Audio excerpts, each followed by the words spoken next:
Pirmiausia, norėčiau tikrai padėkoti Žalgiriui, kad sutiko sužaisti rungtynės šiuo metu mums, nes jūs patys supratat, kad šitą rinkinį tik tai dabar išvysta, kai mūsų visas Lietuvos futbolas tik pradėjo išėti iš atostogų. Ir vaikinai susirinkę klubuose pradėjo faktiškai kas nuo 4 sausio, kas nuo 10 pradėjo tik treniruotis, o per savaitę ką gali kažką tai paruošti teisingai, visi dirba savo linkme. Taip kad norėčiau padėkoti, kad jie sutiko sužaisti, nes mums labai reikalingos buvo tos rungtynės, aš faktiškai nežiūrėjau to rezultato, faktiškai čia aišku, taip pat ir Žalgiris, man rodos, jie savo klausimus sprendžia, bet mums reikėjo pažiūrėti, kokioj žaidėjai, kokioj dabar stadijoje paprasčiausiai. Jūs matėte mūsų rinkinė šiandieną, kad tai labai stipriai pasikeitusi, nes faktiškai iš tos rinkinės, kuri žaidė atrankos turnyre, 10 žaidėjų nėra. Ir ne tai, kad pagrindiniai žaidėjai faktiškai. Jeigu pradedant vardinti, tai pradedant nuo Zubo, Andriuškevičiai, Elijošiai, Chvedukai, Černychai, Vaskėlas, patys suprantate žaidėjai, jų dabar šiuo metu nėra. Bet yra kita rinkinė, paprasčiausiai yra žymiai jaunesni vaikinai, yra keli vaikinai, vienas vaikinas 4 metų, keli 3, 2 grupė žaidėjų. Ir taip, kad jie gaus šansą savai pasirodyti paprasčiausiai. Turbūt visas žaidimas šiandien per Novikovą vyko. Aš labai džiaugiuosi, kad jisai atvyko. Jis ir galėjo irgi iš Škotijoje vyksta pirmenybės ir jis galėjo neatvykti paprasčiausiai, nes normalus dalykas.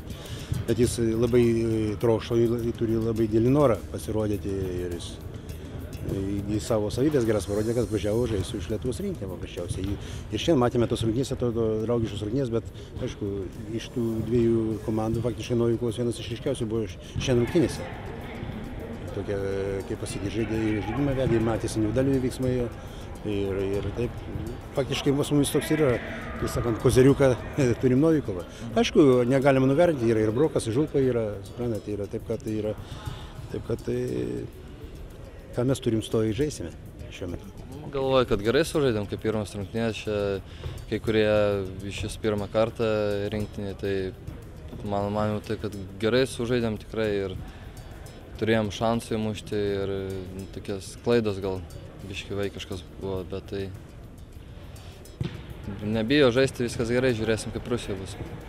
Sunku jaučiasi, aišku, žaidybinės tos praktikos nelabai yra, tai sunku dar fiziškai, tai, žinai, pirmieną gal bėgioti, tai priprasiu bus per 8 dienas 6 varžybas, žiūrėsim, kaip bus. Po 3 varžybų gal jau normaliai jausis. Kokie tikslai bus Sandraugos turnyre keliami? Ar šiaip? Ne, žinot, tikslai būtų komanda susirinkusi bendrai visą tą, kurį mes turime, tai galima kažkokius tikslus statyti. Dabar tai paprasčiausiai tikslai, ko geriau pasirodyti, aišku, žinot, kaip ir, bet supraskim, kad šiuo metu mes ką galim, mes nenustebėsim, tai dar kartą pasikartosiu, kad jie vaikiniški iki savaitę laiko nesitreniruoja, po to sugotėja. Žinot, tai labai yra sunku kažką tai, bet bandysim kažką tai klijuoti, vis tiek žaisim. Maros ir kitos komandos, aš žinau kaip kitos komandos, bet kalba, kad tai kiti atvažiuos ir jaunesni viso, bet pamatysim, kaip nuvažiuosim. Reikia žiūrėti visuomet į save, nereikia žiūrėti varžovą.